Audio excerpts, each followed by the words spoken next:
Job. It's a profound and very unique book in the Bible for lots of reasons. The story is set in a very obscure land that's far away from Israel, Uz. The main character, Job, he's not even an Israelite, and the author, who's anonymous, doesn't even set the story in any clear period of ancient history. This all seems intentional, though. It's like the author doesn't want us to be distracted by historical questions, but rather to focus simply on the story of Job and on the questions raised by his experience of suffering. The book of Job has a very clear literary design. It opens and closes with a short narrative prologue and then an epilogue.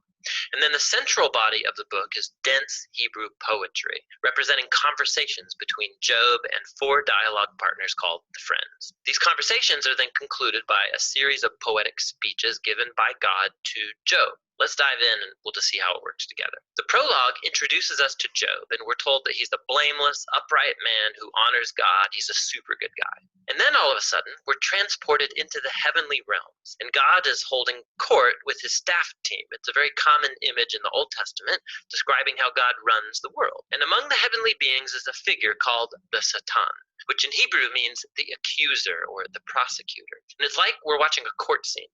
God presents Job as a truly righteous man. And then the accuser challenges God's policy of rewarding righteous people like Job. He says, the only reason Job obeys you is because you bless him with prosperity.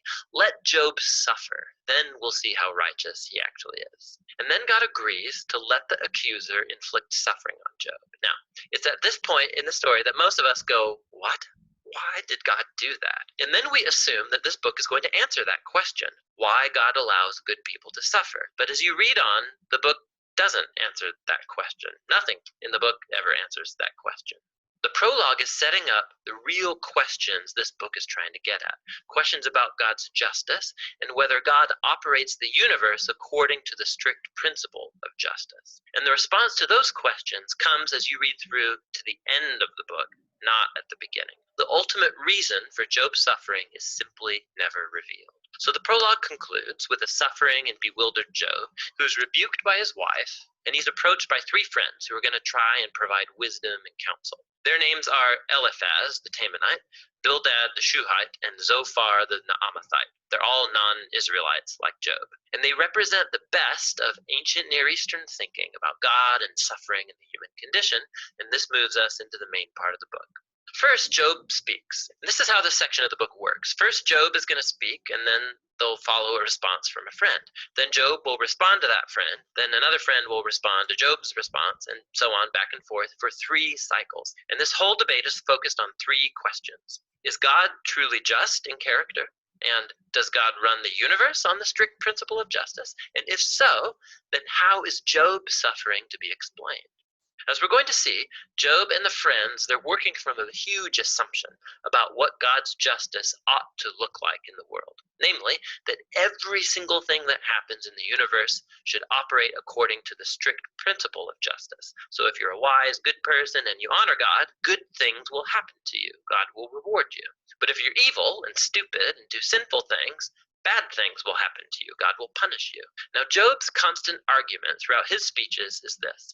First of all, that he's innocent. And so the implication of that is that his suffering is not a divine punishment. Now, we know from the prologue, both of these things are true. Remember, God himself said, Job is righteous and blameless. And so Job concludes his argument by accusing God. God either doesn't run the world according to justice, or even worse, God himself is simply unjust. The friends, on the other hand, they beg to differ. Their argument is that God is just, the implication being that God always runs the world according to justice in this way. And so they conclude by accusing not God, but Job. Job must have done something really, really bad for God to punish him like this. They even start making up possible sins that Job must have committed. Job protests to all of this. In fact, he gets so fed up with the friends that he eventually just gives up on them. He takes up his case directly with God. Now, something to be aware of is that Job, he's on an emotional roller coaster in these poems. He used to think that God is just, but now he can't reconcile that with his suffering. And so in some outbursts, Job, he'll accuse God of being a bully. Once he even declares that God has orchestrated all the injustice in the world. But the moment he utters that thought, he's terrified of it because he wants to hope and believe that God is truly just. Job is all over the place in this section. And so he makes one last statement of his innocence, and then he demands that God show up personally to explain himself. Now, it's at this point that a surprise friend shows up, Elihu the Buzite. Now, he's not an Israelite, but he does have a Hebrew name. And Elihu, he has the same assumption as Job and the friends. He argues that God is just, and that implies that God always operates the universe according to justice. But then Elihu draws a more sophisticated conclusion about why good people suffer. It may not be punishment for sin in the past. God might inflict suffering as a warning to help people avoid sin in the future. Or God might use pain and suffering to build character or to teach people valuable lessons. Elihu doesn't claim to know why Job is suffering, but one thing he is certain of: Job is wrong to accuse God of being unjust. Job doesn't even respond to Elihu, and the dialogues come to a close. It's like the wisdom of the ancients has been spent, and the mystery remains. And then, all of a sudden, God shows up in a whirlwind, and he responds to Job personally. He first responds to Job's accusation that he's unjust and incompetent at running the universe. So God takes Job on a virtual tour of the universe, and he starts asking him all these questions about the order and origins of the cosmos. Was Job ever around when God architected the earth or organized the constellations? Has Job ever commanded the sunrise or controlled the weather? God has his eyes on all of these cosmic details that Job has never even conceived of.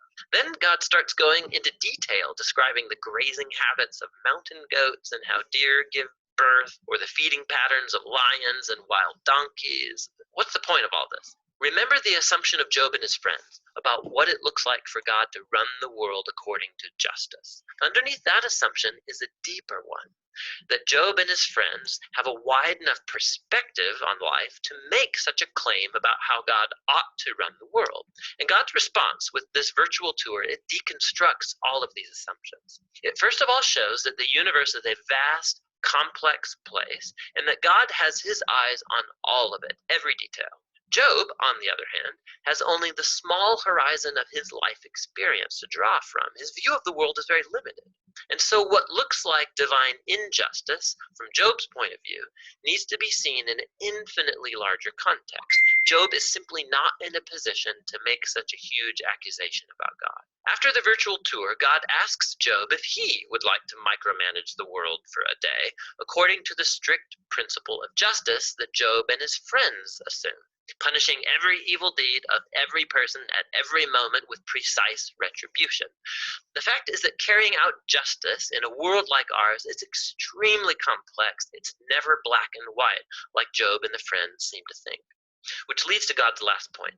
He starts describing these two fantastic creatures, Behemoth and Leviathan, which some people think are poetic depictions of a hippo and a crocodile, but more likely they refer to well-known creatures from ancient Near Eastern mythology that are used elsewhere in the Bible as symbols of the disorder and danger that exist in God's good world. These creatures, they're not evil. God's actually quite proud of them, but they're not safe either. The point is that God's world is amazing and very good, but it's not perfect or always safe. God's world has order and beauty, but it's also wild and sometimes dangerous, just like these two fantastic creatures. And so we come back to the big question of Job's suffering. Why is there suffering in God's world? Whether it's from earthquakes or wild animals or from other humans, God doesn't explain why. What he says is that we live in an extremely complex, amazing world that at this stage, at least, is not designed to prevent suffering. And that's God's response. Job challenged God's justice. God responds that Job doesn't have sufficient knowledge about our universe to make such a claim. Job demanded a full explanation from God, and what God asked Job for is trust in his wisdom and character. And so, Job responds with humility and repentance. He apologizes for accusing God, and he acknowledges that he's overstepped his bounds. Then all of a sudden, the book concludes with a short epilogue. First, God says that the friends were wrong, that their ideas about God's justice were just too simple, not true to the complexity of the world or God's wisdom. And then God says that Job has spoken rightly about him. Now, this is surprising because it can't apply to everything Job said. I mean, we know Job drew hasty and wrong conclusions, but God still approves of Job's wrestling, how Job came honestly before God with all of his emotion and pain and simply wanted to talk to God himself. And God says that's the right way to process through all of this, through the struggle of prayer. The book concludes with Job having his health, his family, his wealth all restored, not as a reward for good behavior, but simply as a generous gift from God. And that's the end of the book. So the book of Job, it doesn't unlock the puzzle of why bad things happen to good people. Rather, it does invite us to trust God's wisdom when we do encounter suffering, rather than try and figure out the reasons for it. When we search for reasons, we tend to either simplify God like the Friends, or like Job, accuse God, but based on limited evidence. And so the book is inviting us to honestly bring our pain and our grief to God and to trust that God actually cares and that he knows what he's doing. And that's what the book of Job is all about. Amen. Sana sa maiksing video na to ay may natututunan tayo. It's very clear na sa mundong ito meron talaga tayong pagdadaanan. At katulad nga ni Job, tao rin siya, katulad natin, minsan kini-question si God, pero may mga nauna na sa atin. So,